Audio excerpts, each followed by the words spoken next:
Thank you for joining us for an all-new Blitz here on Windstream Channel 4. I'm your host, Brian Carter. For the second show in a row, we're going to start here at Towns County High School. This time, featuring on the show is head cross-country coach Jeannie Ledford. Coach Ledford, a pleasure, as always, having you on here. Nice to have you back.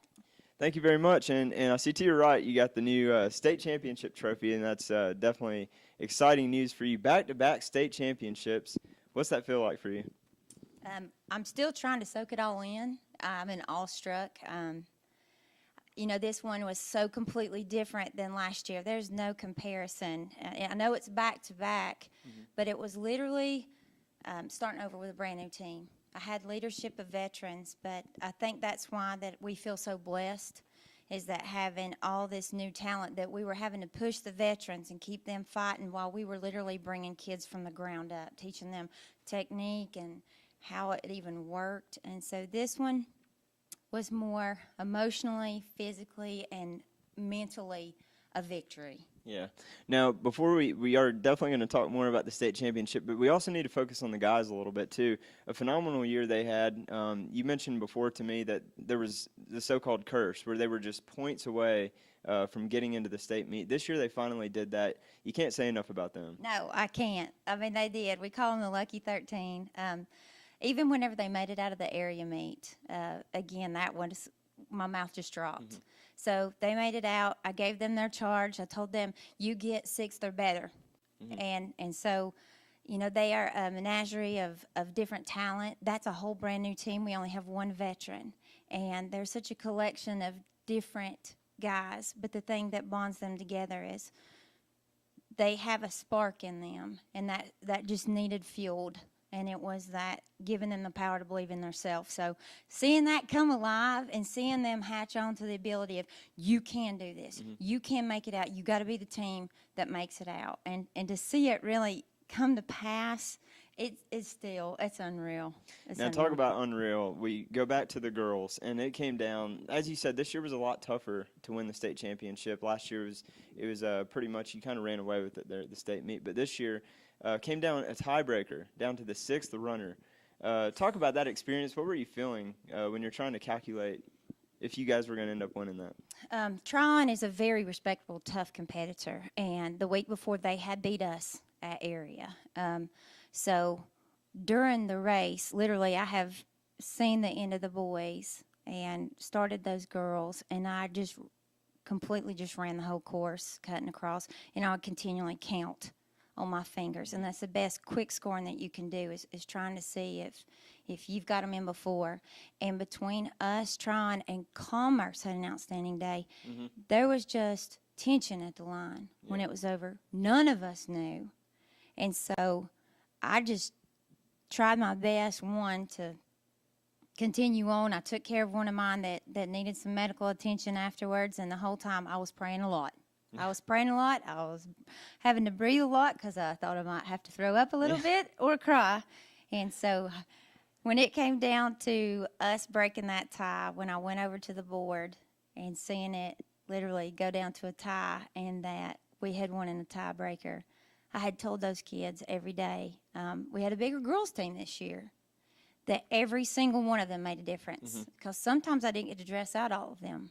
And I never wanted them to feel like they were any less. Right. As I said, a race will come down to a tiebreaker. And it did. And it did. I mean, it came down to the day that mattered the most. Yeah.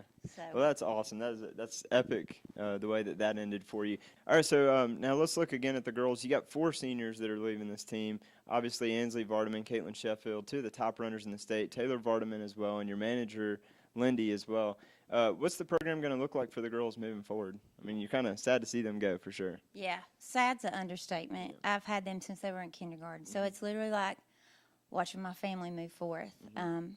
They have literally set the mark, and their footprints will never leave. They have established this program, and where it goes is how hard any of those girls who step up to be a part of this team family decide to take it. You never know. Each year is very different, as we found this year. So, we'll just see. We'll take who we have, and we'll go to work. And who would have thought that the boys' team would be anchored by a freshman this year? Tyler Grimsley, we saw him improve throughout the season. He did great.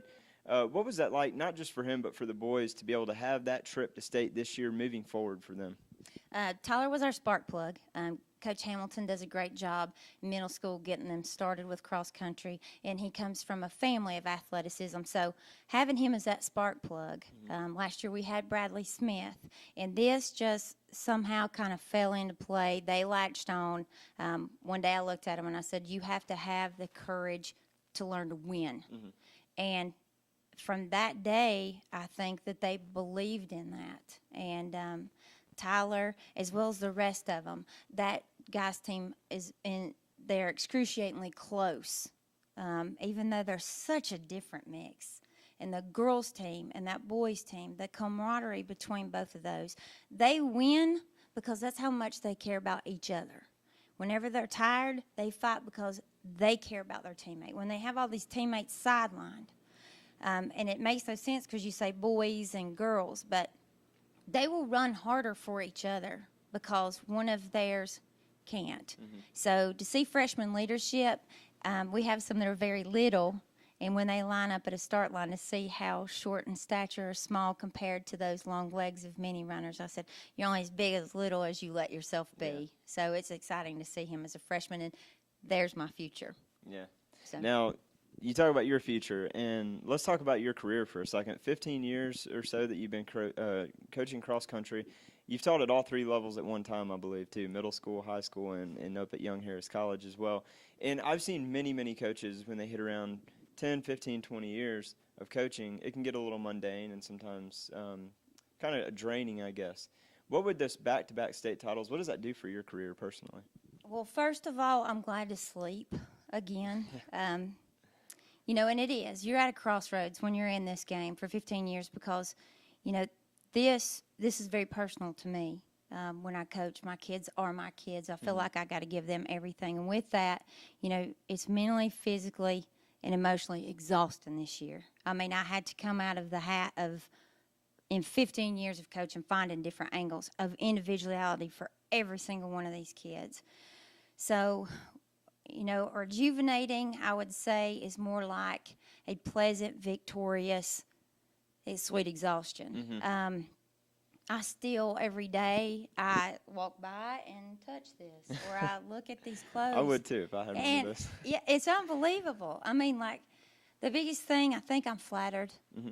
I'm flattered that I have a group of kids year after year that listen so much to what I say, and the power that if you believe, I'll give you the training, I'll give you the nutrition, you just believe in me, you give me that bit of determination, and together it takes every one of us as a family to get there. So, you know, that this does mean something to me personally, you know, professionally. I still can't believe it. You know, I'm blessed to have those kids. So I still would not say rejuvenated. I would say exhausted. Yeah. Well, Jeannie, thank you so much again for your time, and congrats on bringing some more hardware back to Towns County. We're very excited for you. Thank you. We're glad Don't to go have anywhere. When we come back, we're going to have two of the top runners in the state here at Towns County High School. Hold on to the dream. Hold on now. Hold on and believe. Though we already won, we still hold on. No matter what the occasion or how big the achievement, everyone deserves an award. Look no further than Bob and Ted's Trophy in Clarksville. Trophies, medals, plaques, and more. It's what you need when you need it. Family owned and operated since 1974, Bob and Ted's has been rewarding the community for nearly 40 years, offering quality service at competitive pricing, all done with a speedy turnaround. Get what you need when you need it.